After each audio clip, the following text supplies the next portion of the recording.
السلام علیکم۔ آج ہم حدیث نمبر 2 علم کے بارے میں پڑھیں گے۔ طلب العلم فریضۃ علی کل مسلم، علم کی طلب ہر مسلمان مرد و عورت پر فرض ہے۔ طلب العلم، علم کی طلب، فریضہ فرض ہے، علی کل مسلم، ہر مسلمان پر۔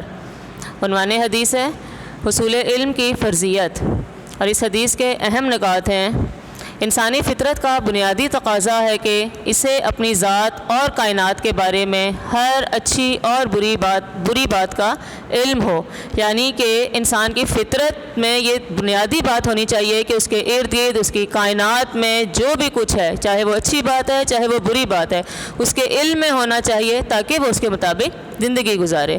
علم کے بغیر نمبر 2 ہے، علم کے بغیر انسان دنیا میں ترقی حاصل نہیں کر سکتا۔ نمبر 3، علم کے بغیر اپنے خالق و مالک کا قرب حاصل نہیں کر سکتا۔ انسان کا خالق و مالک کون ہے؟ اللہ تعالیٰ۔ اور جب تک کسی ذات کو جانا نہ جائے، اس کو پہچانا نہ جائے، تو کیسے اس کے بارے میں جو ہے اس کی ہر بات کو مانا جا سکتا ہے؟ تو یہ علم ہی ہے جو انسان کو اس کے خالق و مالک کو پہچاننے میں مدد کرتا ہے۔ اب اس حدیث کی تشریح کے بارے پر ہم آتے ہیں۔ تشریح ہے علم کے معنی جاننا۔ انسان کے لیے لازم ہے کہ اسے اس بات کا علم ہو کہ اس کا خالق و مالک کون ہے، اس کائنات کو پیدا کرنے کا مقصد کیا ہے، انسان کو دنیا میں کیوں بھیجا گیا، اسے اپنی زندگی کیسے گزارنی ہے۔ حقیقی علم یہ ہے کہ سب سے پہلے اللہ تعالیٰ کی معرفت حاصل ہو۔ اس علم کو دینی اور روحانی علم کہتے ہیں۔ اس علم کا حاصل کرنا ہر مرد و عورت پر لازم ہے تاکہ وہ اپنی زندگی اللہ اور اس کے رسول کے بتائے ہوئے طریقے کے مطابق گزار سکے، اور جس کو یہ علم حاصل نہ ہو وہ جاہل ہے۔ اب علم اور انسان کی تخلیق، اس کا آپس میں کیا تعلق ہے؟ انسان کی تخلیق اور علم کا آپس میں بہت گہرا تعلق ہے۔ حضرت آدم علیہ السلام کو جب اللہ تعالیٰ نے دنیا میں اپنا خلیفہ مقرر کیا اور فرشتوں کے سوال کرنے پر بتایا گیا کہ آدم کو علم سے نوازا گیا ہے، اس طرح انسانوں کو علم کے باعث ملائکہ پر برتری حاصل ہو گئی۔ قرآن میں فرمایا گیا، اور ہم نے انسانوں اور جن کو اس لیے پیدا کیا تاکہ وہ عبادت کریں، یعنی اس کی معرفت حاصل کریں۔ علم ایک ایسی چیز کہ جو انسان کو اللہ تعالیٰ کو پہچاننے میں، اس کائنات میں غور و فکر کرنے میں بہت مدد دیتی ہے، اور علم ہی کی بدولت تمام کائنات کی جتنی مخلوقات ہیں ان پر حضرت آدم علیہ السلام کو فضیلت دی گئی۔ عالم کے درجات، عالم یعنی کہ علم حاصل کرنے والا۔ اب اس عالم کے درجات کے بارے میں کہا گیا کہ انسانی فطرت کا تقاضا ہے کہ اسے اپنی ذات اور اس وسیع کائنات کے بارے میں ہر اہم بات کا علم ہو۔ اس کے بغیر نہ تو انسان دنیا میں ترقی کر سکتا ہے اور نہ اپنی آخرت سنوار سکتا ہے۔ اب اس کے بارے میں اللہ تعالیٰ نے فرمایا، اللہ تعالیٰ تم میں سے ان لوگوں کے درجات بلند کرتا ہے جو اہل ایمان ہونے کے ساتھ ساتھ اہل علم بھی ہوں۔ یعنی یہاں اس آیت سے ہمیں کلیئر پتہ چلا کہ ایمان لانے کے ساتھ ساتھ علم حاصل کرنا بھی ضروری ہے، تو ایسے لوگوں کے اللہ تعالیٰ درجات بلند کرتا ہے۔ ایک اور موقع پر آپ صلی اللہ علیہ وآلہ وسلم نے فرمایا، عالم کی فضیلت عابد پر ایسی ہے، عالم علم حاصل کرنے والا اور عابد اللہ تعالیٰ کی عبادت کرنے والا۔ عالم کی فضیلت عابد پر ایسی ہے جیسے چاند کی فضیلت باقی ستاروں پر ہے۔ یعنی ایک چاند آسمان پر ہوتا ہے اور بے انتہا ستارے ہوتے ہیں، لیکن وہ چاند اس تمام ستاروں پر ایک الگ سی فضیلت، ایک فوقیت رکھتا ہے۔ اسی طریقے سے اس دنیا میں بے انتہا عبادت کرنے والے، لیکن ان میں جو علم حاصل کرنے والے عبادت گزار ہیں، وہ ان تمام عابدوں پر اللہ تعالیٰ کے حکم سے فضیلت والے ہیں۔ آپ علم کی فضیلت قرآن کی روشنی میں، کہ اب ہم دیکھیں گے کہ قرآن میں علم حاصل کرنے کے بارے میں کیا کیا کہا گیا، کہ علم حاصل کرنا کتنا ضروری ہے۔ علم کی فضیلت کا اندازہ اس بات سے لگایا جا سکتا ہے کہ اللہ تعالیٰ نے اپنے پیارے نبی صلی اللہ علیہ وآلہ وسلم پر جب پہلی وحی نازل کی تو اس میں بھی پڑھنے کا ہی حکم دیا گیا۔ اقرا، اقرا پڑھ، یعنی کہ سب سے پہلا لفظ جو سکھایا گیا وہ پڑھ، علم کے بارے میں سکھایا گیا۔ قرآنی آیت کا ترجمہ ہے پڑھ اپنے پروردگار کے نام سے جس نے سب کو پیدا کیا، جس نے انسان کو خون کے لوتھڑے سے پیدا کیا۔ آپ قرآن پڑھا کیجئے، آپ کا پروردگار بڑا کریم ہے، اس نے قلم کے ذریعے سے علم دیا اور انسان کو ان چیزوں کی تعلیم دی جنہیں وہ نہیں جانتا تھا۔ قرآن میں علم کی فضیلت کو بار بار بیان کیا گیا ہے اور باقاعدہ علم میں اضافے کی دعا بھی سکھائی گئی۔ قل رب زدنی علما، یعنی کہو اے میرے رب میرے علم میں اضافہ فرما۔ ایک اور قرآنی آیت کا ترجمہ، آج میں نے تمہارے لیے تمہارا دین مکمل کر دیا، تم پر اپنی نعمت تمام کر دی اور تمہارے لیے اسلام کو بطور دین پسند کر لیا۔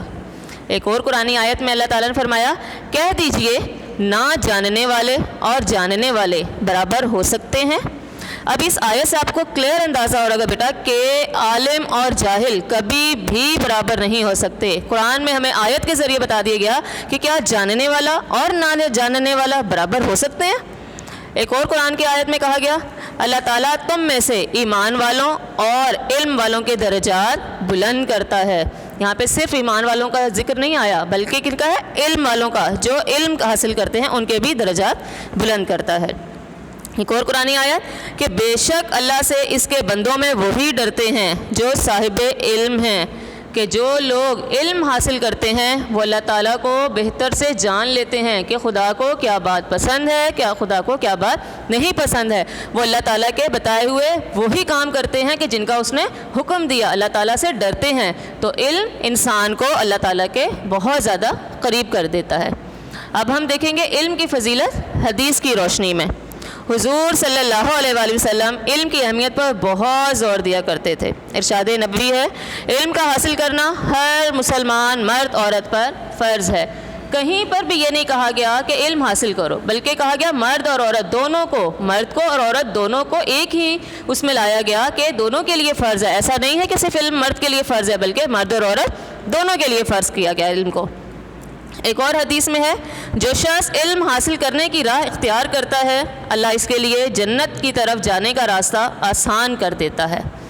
ایک اور حدیث، آپ صلی اللہ علیہ وسلم نے فرمایا کہ میں معلم بنا کر بھیجا گیا ہوں۔ آپ صلی اللہ علیہ وآلہ وسلم کو تمام دنیا میں معلم بنا کر بھی بھیجا گیا کہ جو احکامات، جو تعلیمات اللہ تعالیٰ نے دیں وہ آپ نے تمام انسانوں کو جو ہے وہ تمام انسانوں کو وہ تعلیمات سکھائیں۔ تو آپ صلی اللہ علیہ وسلم پہلے معلم اس دنیا میں بنا کر بھیجے گئے تمام کائنات کے لیے۔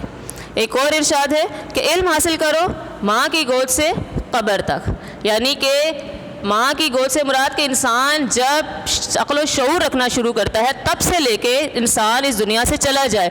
علم حاصل کرنے کی عمر کوئی قید کچھ بھی نہیں، بلکہ آپ جب تک زندہ ہیں آپ علم حاصل کر سکتے ہیں۔ علم حاصل کرنے کے لیے عمر کی کوئی قید نہیں دی گئی۔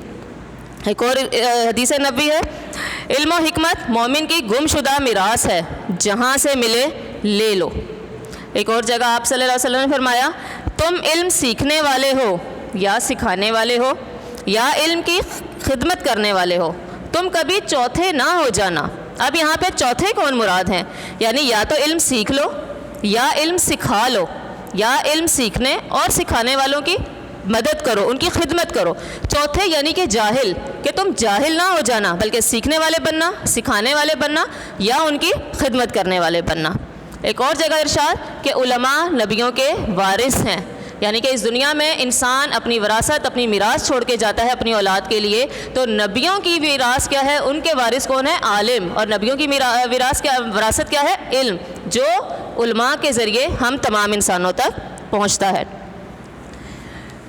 اب اس کے بعد اسی حدیث کی رہنمائی، یعنی کہ اس حدیث سے ہمیں رہنمائی کیا ملتی ہے؟ علم ایک نور کی طرح ہے اور اسی نور کی روشنی میں ہم دنیا میں کامیاب ہو سکتے ہیں اور آخرت میں بھی سرخرو ہو سکتے ہیں۔